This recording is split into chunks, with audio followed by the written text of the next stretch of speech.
everybody, it's Coach Johnson. First drill in Pillar 2, we talk about setting the hinge, and one of the things that we start realizing is that the lower body and the upper body go in sequence. The lower body is always moving ahead. So I will grab a drill band again, and what you're going to see is I have my band for my knees, and so just to kind of illustrate the point, you're going to see me get here, the band's loose, so I have to open up my knees in order to feel that tension.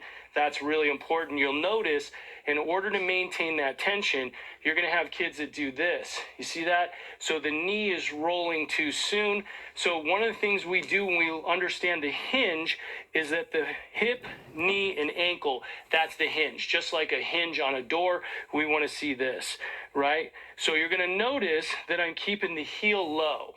And because when I come from an up position here, right, this is when I won't have tension. So immediately I would want to create tension, and the heel comes from here and it comes down.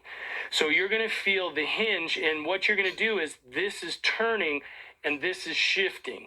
So when I feel that, I get this position, right? So as I keep the knees apart, you see how everything moves this way, and now I'm going to get the lower body ahead, and that is how it's going to be moving into some other drills. So what the hinge looks like without the band is you're going to see this. We're going to just see this heel staying low to the ground and staying to the inside of the foot. Many of you guys coaching athletes are going to get athletes that are turning on the outside of their foot. There's going to be strength and structural issues that kind of can cause that false wind, the things we talked about in Pillar 1 when I'm here. So when you see me here, you know, I'm going to be, if I'm doing this kind of stuff, the orbit's off as I turn, you create a break. So one of the things that's important is we want to see how the proper hinge movement works with the feet, right? And how the upper body is kind of playing a factor here. So you're going to notice, again, when I'm here, let me get my pants pulled up.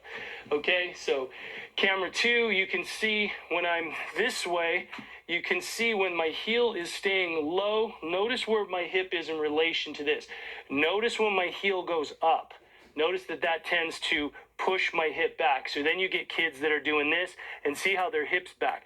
Sometimes kids will exacerbate that by pulling this back and up, so they're falling in, and this is getting them that pendulum, and that's called the snapper. I always tell people to be careful on that one. So what we're trying to do is the heel stays low so that we can feel that hinge come here. That's basically what's really important. These are the key mechanics that we're looking for. We want to keep the shoulders level, the hips level, and we want to feel this hinge this way. And you're going to notice how the bands are moving this way. If my toe's up, you're going to see this. If my shoulder's opening, look at the band.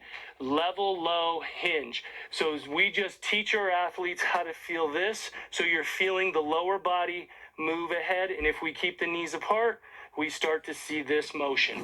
That's your hinge. Now that you kind of see where you're seeing me take the hinge to here, the hinge basically rotates, and we always say rotate the hinge to 6-5-36.